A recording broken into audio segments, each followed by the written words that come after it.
What do you mean you can't speak? Put that down. Talk to me, Zechariah. You went to the temple to burn incense and now you can't even speak?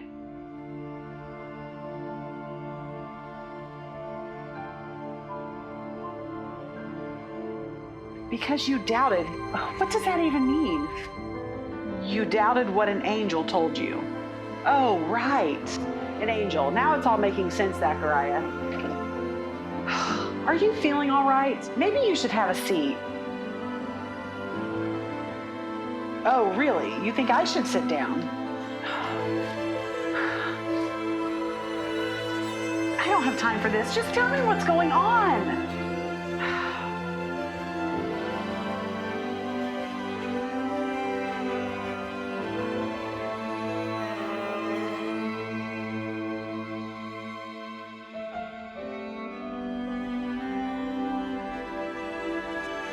An angel told you this. An angel of the Lord told you this. The angel told me that our prayers have been heard, that you, my love, will bear a son, that we will be filled with joy and gladness, and that many will rejoice at his birth. He will be like Elijah. He will prepare our people for the Lord. What are we going to do? I'm too old to be a mother, and now you can't even speak.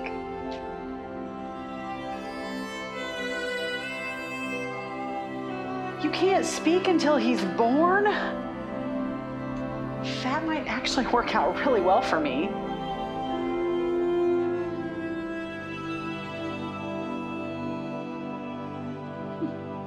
I can't wait to tell my cousin Mary about this. So, a little boy, and we'll name him Zechariah, yes?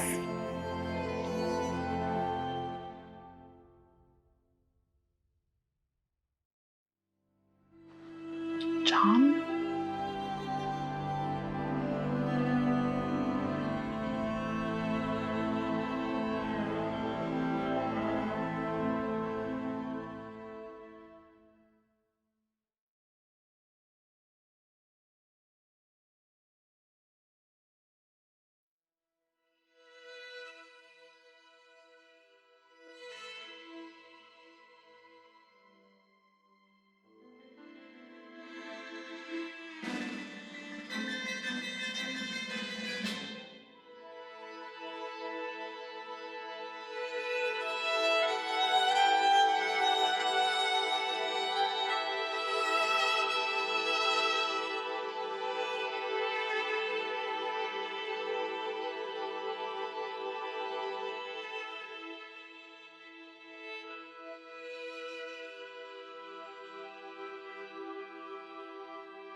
Joseph, sweetie, are you listening to me?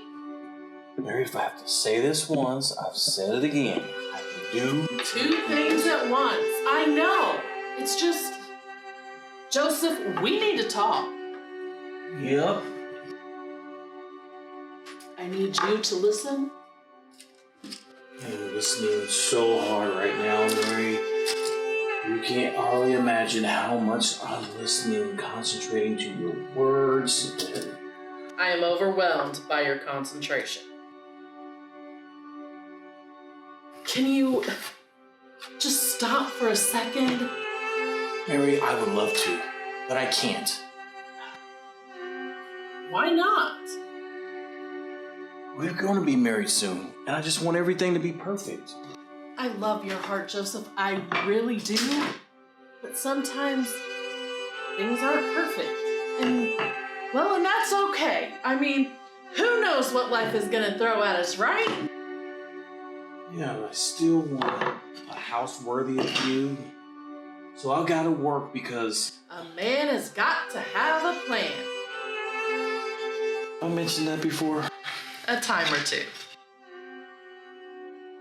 Look, I have so many plans for us. This table here. This is gonna be where we have our meals together, and it's gonna make even bigger for some seating for little ones. For down the road, of course. Yeah, about that. Now, what did I do with that screwdriver? Joseph, I need to tell you something. It's just something unbelievable. Did I put it on the shelf? Is it on the shelf I was over there? visited by an angel, and he said I was highly favored.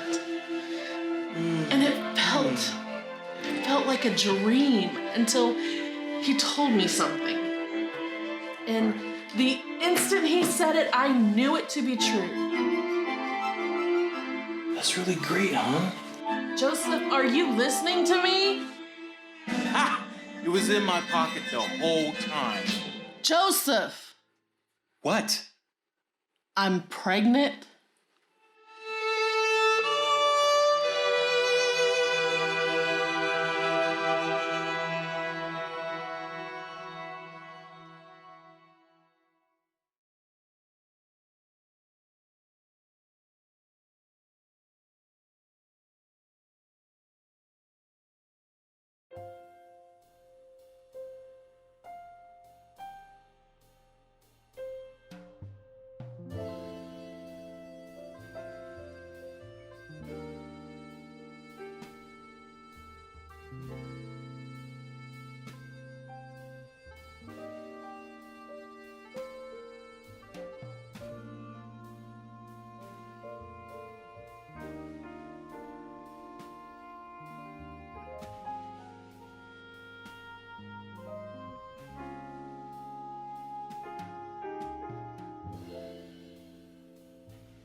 What an evening it's been. Nothing but people all day long. Caesar's decree for the census has sure been a profitable one. The vendors are out selling like mad. The economy has never seen better days. A complete miracle. Speaking of miracles, there was that certain couple who came late tonight. I can't shake the impression they made on me. The girl, more fatigued than any woman should look, and all she wanted was just a place to rest. I had nothing. Her husband pleading with such desperation. What kind of businesswoman gives pause to that? What could I do? Bethlehem was packed. It was no fault of my own. And that's where the book would have closed had it not been for my dear sweet husband. He jabbed me in the ribs with his finger, telling me I might need to rethink my position on things. I clearly understood my options. A, find a place for them to sleep, or B, take back all the frivolous purchases I made that morning. My husband Stuart saw something which I totally missed. The young girl was pregnant. I was so focused on the man, I missed her swollen belly. I knew right then I couldn't leave them out in the cold night. But the barn, it was all we had. And they were grateful. There was just something different about them. Something, oh, such a quirky word. A word we simply don't use anymore. Holy. It's the only word that seems to fit. They say the baby, he's the Messiah, the one to change everything. Is he really the one we've been waiting for all this time? My whole life, disbelief has paralyzed me, I guess. You could say this was my chance to finally believe. Bethlehem will be waking up soon, and the people will want food in their stomachs. They will register for the census, people in their own little worlds, no one knowing that a Savior has entered the world. What have I done to deserve to see the Messiah born? Yet, despite how he came into the world, all around this place, there's a great sense of peace and celebration and hope. Yes, hope. I didn't know I had lost it until well,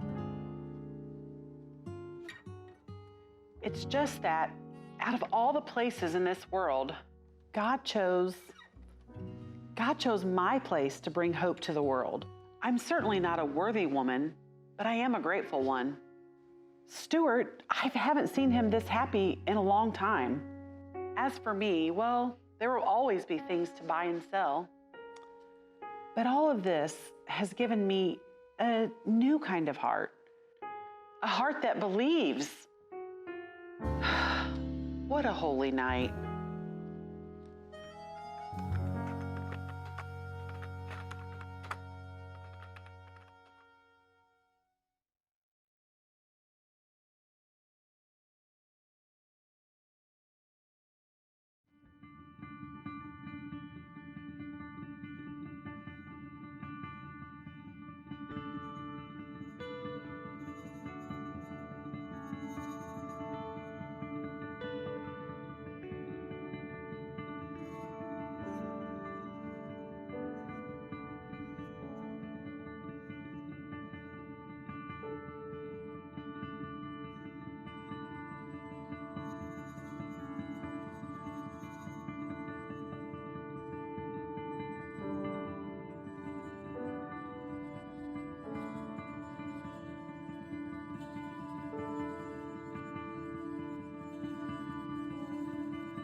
This isn't how I thought it would be, God.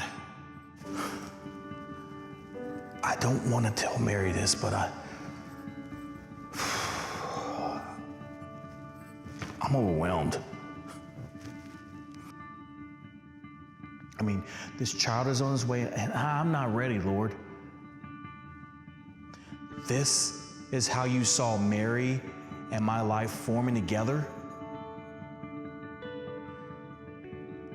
I know I was born in the lineage of David, but seriously? This? What business do I have raising a king?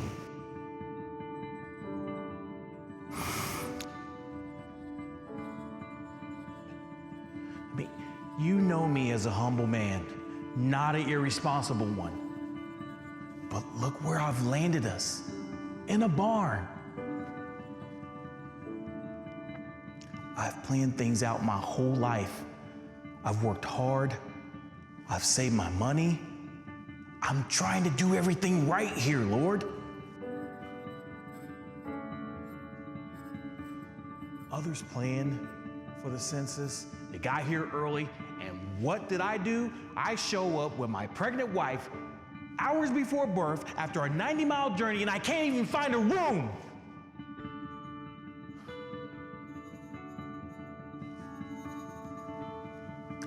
This isn't how I imagined us bringing a child in this world.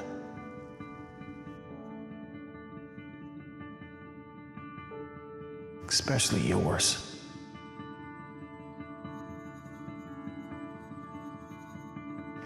I don't talk about dreams much. I'm a carpenter, not a poet. What good are dreams except to disappoint you in the end? That's my father talking, I guess. Mary, she tried to tell me that you had other plans for us. I didn't listen to her. I thought the worst of it all. I tried to get out of it all. And then you showed up in a dream. Maybe that's the only way I would listen. In a deep sleep.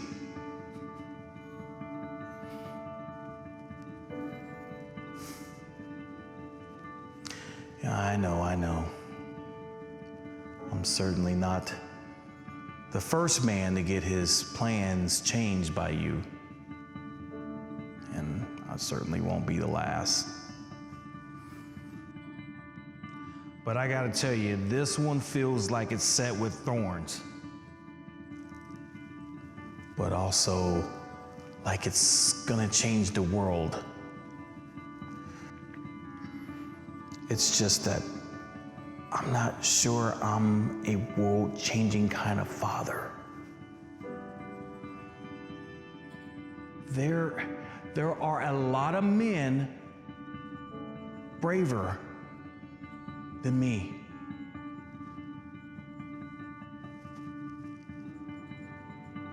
Look, I know who I am. What I'm trying to tell you is you got the wrong guy. What I'm trying to say, God, is that I'm not enough. But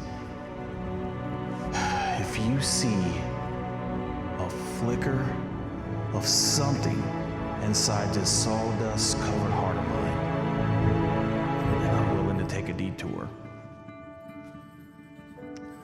A really big detour. But I promise you this, even if I don't feel like I'm enough, I'll still give you all I have.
What is it? The sheep.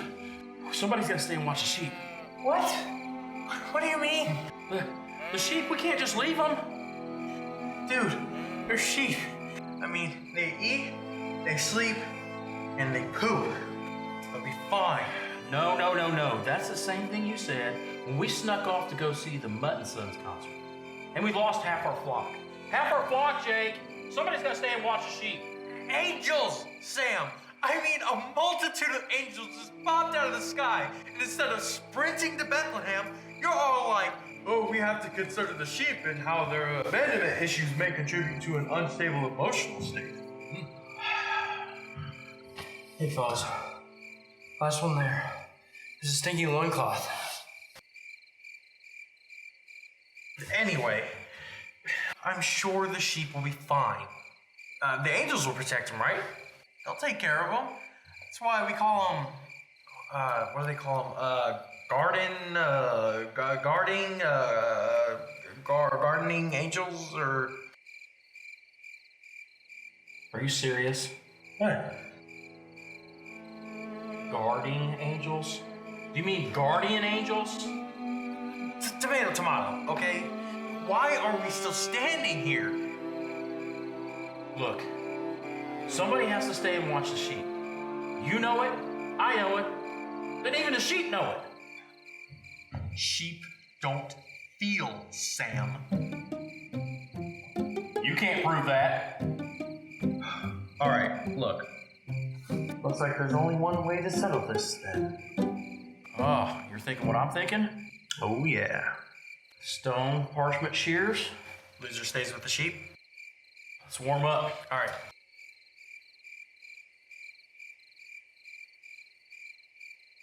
All right, you ready? Yeah, let's do this. Okay. All right. Stone, parchment, shears, shoot! Stone, parchment, shears, shoot! Stone, parchment, shears, shoot! Ah! Man! This is getting nowhere. Yeah, I know. Look. The angel said, today in the town of David, a Savior is born unto you. But why would an angel tell us? Why would she tell us lonely shepherds? Why us? I almost forgot my good cloak. Can you imagine me meeting the Messiah without my good cloak? No one cares about your cloak, Frank. To answer your question, why us? I mean, who cares? But they did. And you know what that tells me? It tells me that they're not just coming for people who matter. This Messiah guy, I mean, he's coming for people like you and me. And that's just all the more reason for us to go. I know. You're making a lot of sense and you're right, but it's just been a really crazy night. It's a lot to take in. Sam, here, let me break it down for you, buddy. I know I, for one, cannot not go see the Messiah. And if you think I'm gonna sit here and sheep sit, it's just not gonna happen, man. Yeah, you're right. But... What? Well, I'm trying not to nitpick. I really am. But you said cannot not. And that's a double negative. It is. Now promise me that you won't talk like that in front of the Messiah. Dude, he's a baby wrapped in swaddling clothes. I don't think he's gonna be on Grammar Patrol. All right, fine. Me talk pretty. Here we go now? Wait. I think I just figured out the solution to our problem. Guys, the King of Kings. Less standy, more runny. We are going to see the Messiah. Frank, I need you to do me a favor, buddy. I need you to take a knee for me. Okay. We're playing stone, parchment, shears. I'm good at that game. Yeah, I bet you are. The loser has to stay and watch the sheep. Okay. You lost. Guys?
Are they here?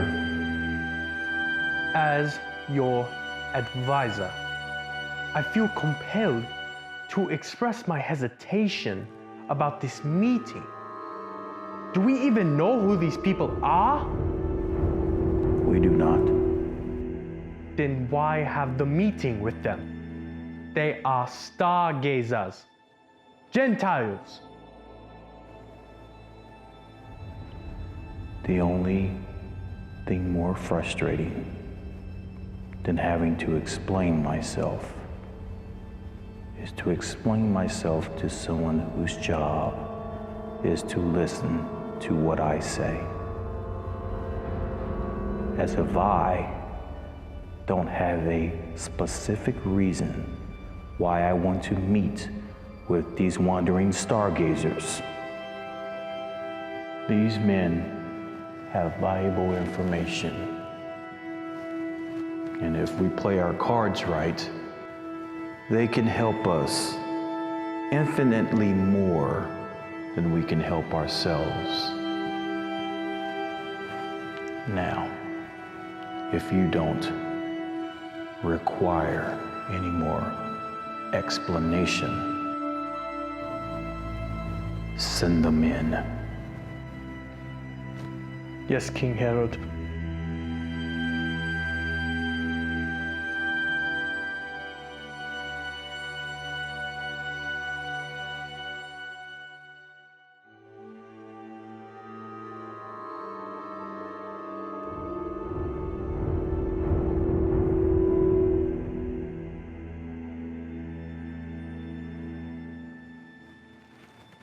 Gentlemen, welcome. Welcome. My staff says you came a long way. Yes, this is true. We are from the Far East. Is that right? I hope your travels hasn't been too difficult. As are most journeys, O King. Some good, some bad, but mostly long. So tell me, as a man that doesn't journey anymore himself, what would inspire men such as yourself to take such a long journey?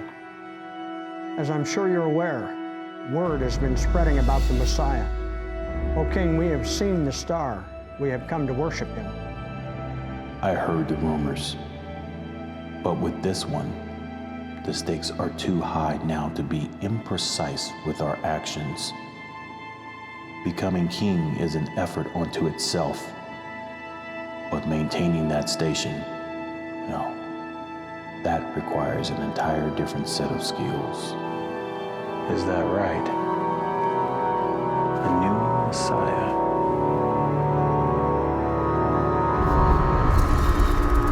I must admit, it seems a little silly. This is the first I've heard of this. We have heard the Messiah is in a place called Bethlehem. O King, do you know of such a place? So we have our person, and now we have our place.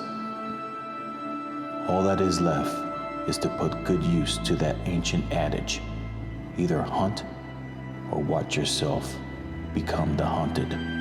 Well, lucky for you, Bethlehem is only 10 miles away.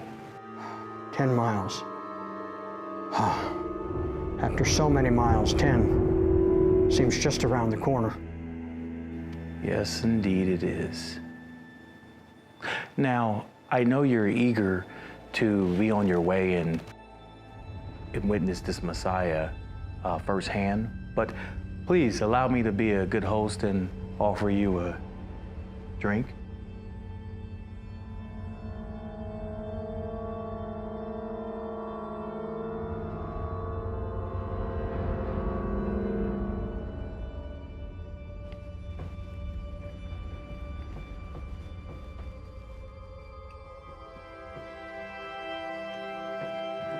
to the Messiah, to the new king.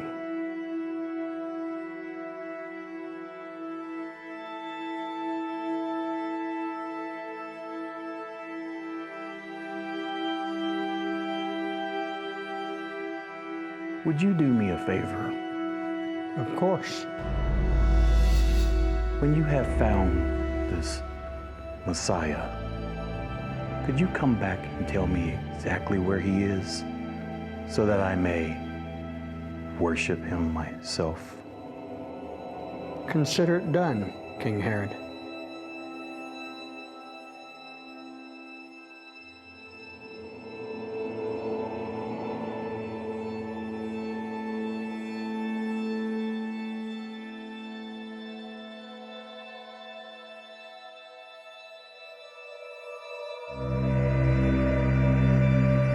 I know he's just a baby boy, but all baby boys grow up to be men. And we can't have that now, can we?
What child is this? Yes. Yes. That is the question. That's always been the question. What child is this? That single question was the driving factor for the entire lengthy trip we just took. We had to figure out what child is this. And I know. But yet, my friends, many we encountered along the way on the trip, they considered us wise. I hesitate to give much credence to that. However, simply because we all know, or we should know, that knowledge is acquired by keeping one's eyes open and mouths shut. So if you'll permit me to, please keep your mouths closed and your ears open, and I will attempt as best I can to answer your questions as clear as I can. 1, we didn't stumble upon this child by chance. We found a needle in a haystack. And what was that needle? We followed a star. Some may call that a fool's errand, but we in this room, none of us in this room are fools. There was an unseen force that moved that star. And who? Who moves stars? But God. 2, we encountered that corrupt king. That king wanted us to find that child. He told us he wanted to worship. He wanted to worship the child. Do kings worship babies.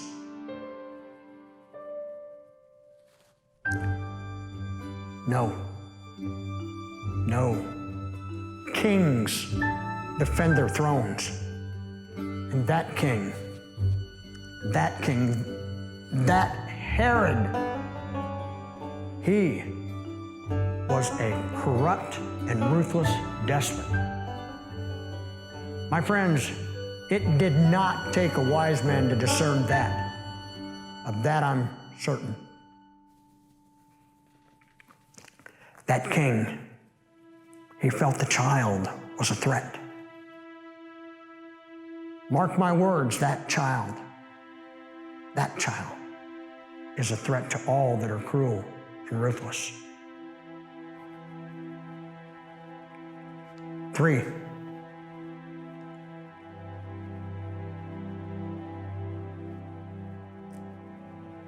I don't have words for 3.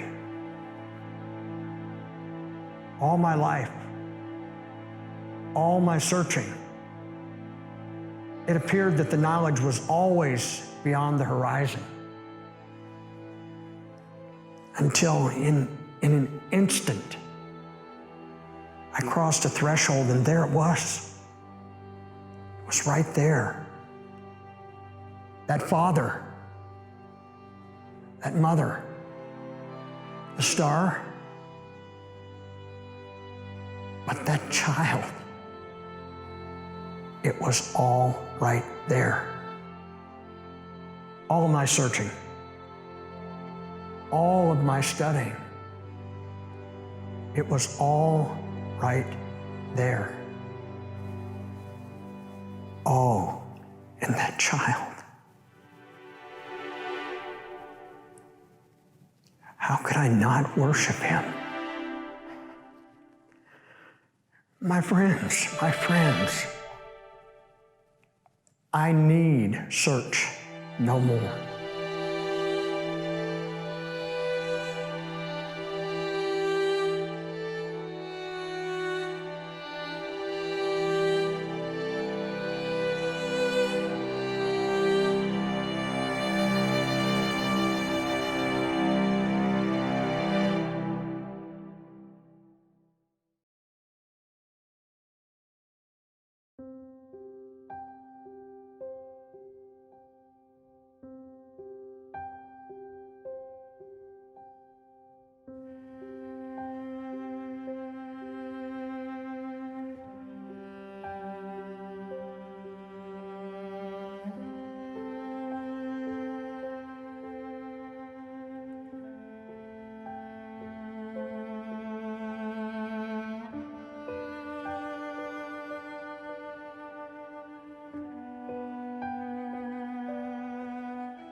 Daughter,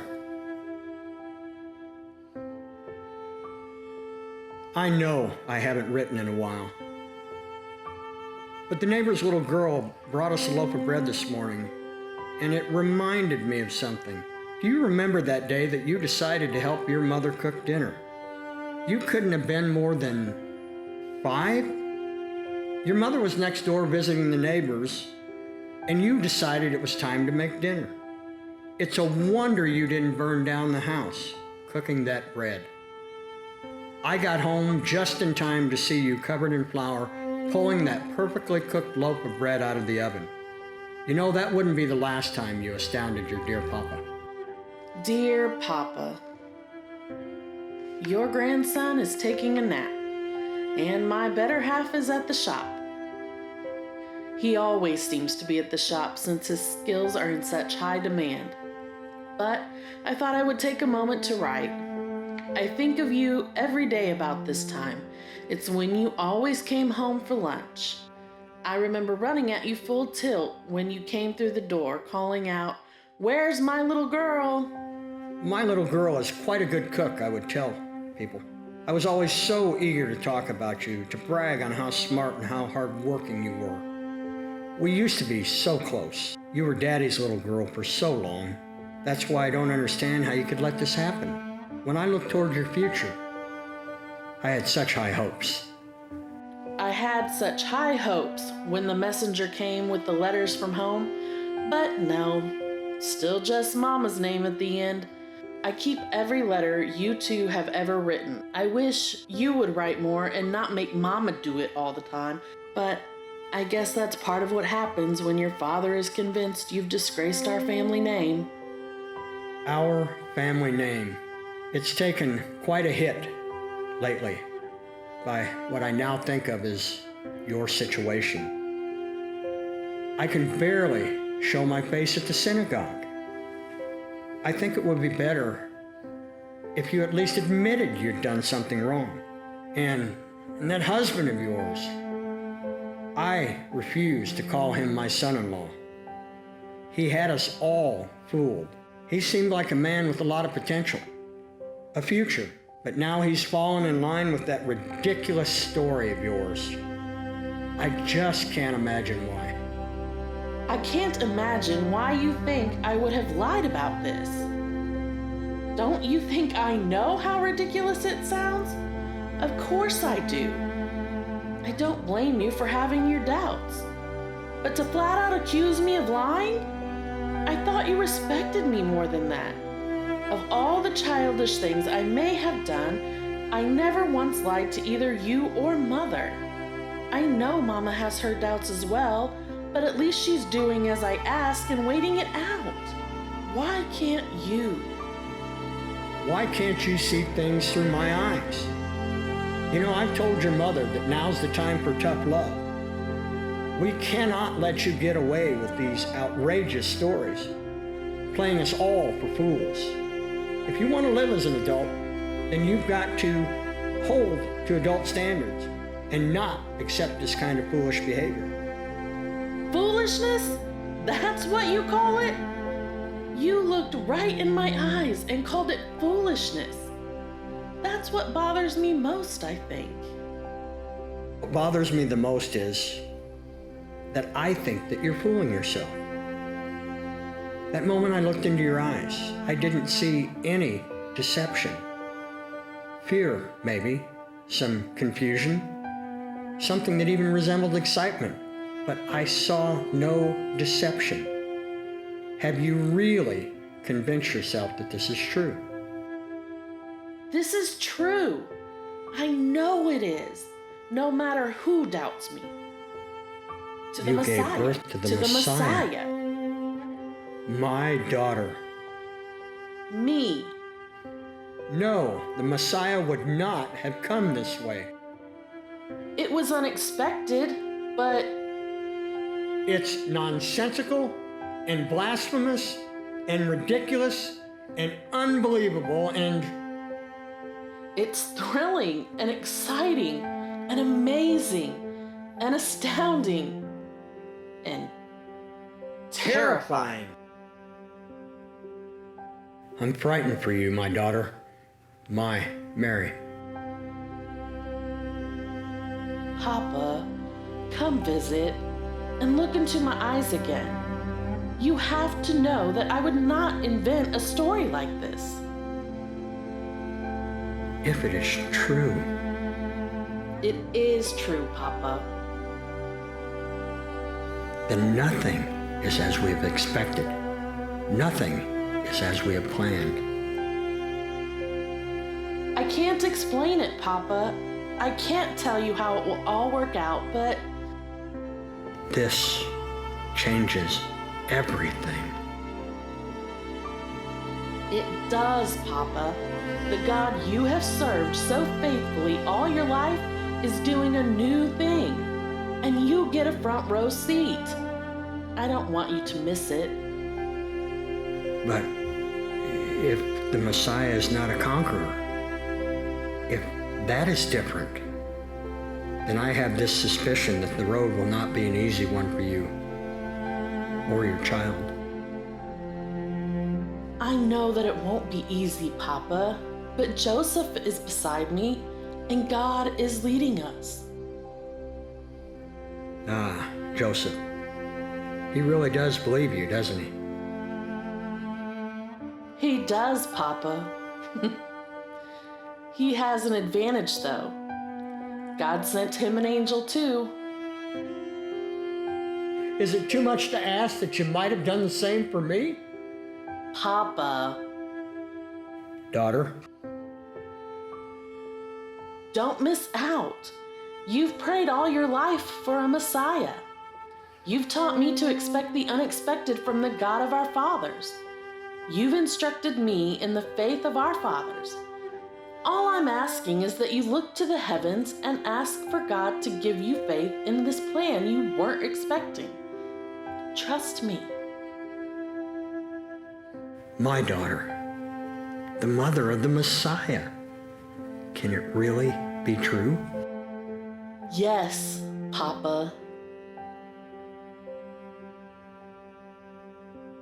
We have had plenty of guests since the baby came. Shepherds and some very wise men from afar. I've had lots to ponder, and Joseph has been so wonderful. But Papa, I want you to see him, our little baby Jesus. Jesus. You named the baby God Saves. Yes, Papa. It's the name the angel gave us. Jesus. My daughter's baby. Yes, Papa. Jesus? The Messiah? Yes, Papa. So, I suppose I must accept after all the prayers and all these years. Papa, we should be celebrating because God is with us. God is with us.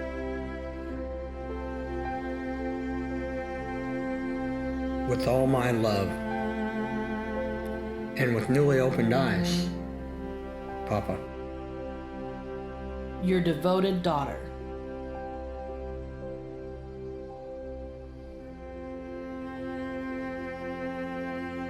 Anna, come, get your things. We're going to visit our grandson.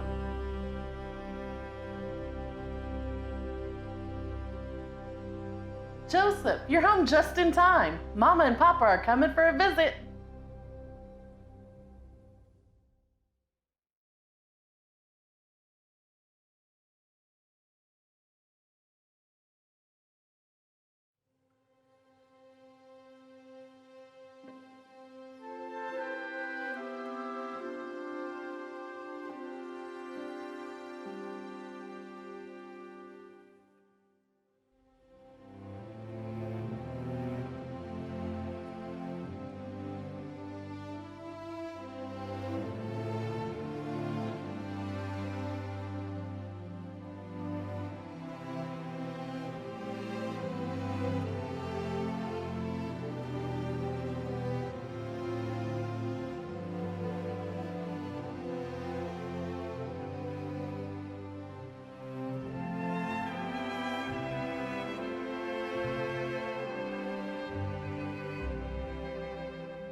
Father God, my Father, sent me as a living, breathing embodiment of His Word. He sent me as an example.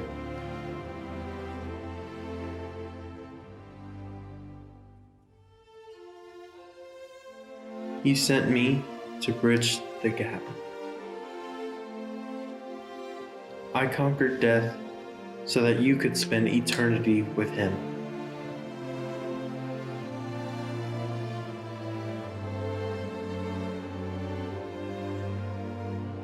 I came to earth not in royal style or fanfare. I came to humble people in humble beginnings. That was the plan all along. I came so that all may live. And that day, my birthday, you were on his mind, my mind. I came for you.